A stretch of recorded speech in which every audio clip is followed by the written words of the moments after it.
السلام عليكم ورحمة الله وبركاته.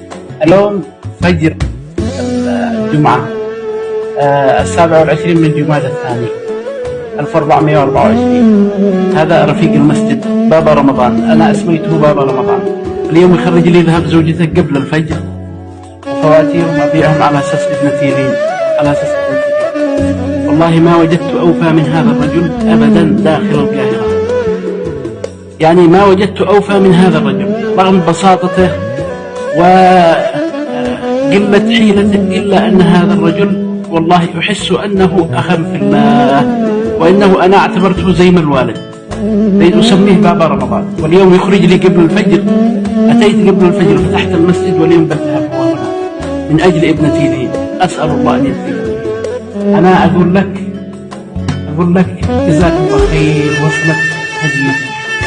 وابنتي اختارها الله عز وجل، ابنتي رحمه الله اختارها الله عز وجل. الحمد لله رب العالمين، نقول الحمد لله رب العالمين، نقول الحمد لله رب العالمين.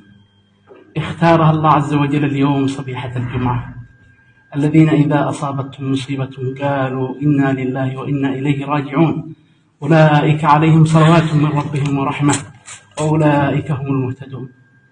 لا تقلق، الحمد لله أنا صابر ومحتسب، لا تقلق أبدا.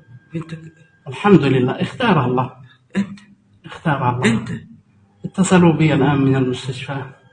الحمد لله، نقول الحمد لله، الحمد لله. لا والله الحمد لله، الحمد لله، الحمد لله، الحمد لله، الحمد لله، الحمد لله. والله إني أعلم أنك تعتبرها مثل ابنتك. الحمد لله، الحمد لله رب العالمين.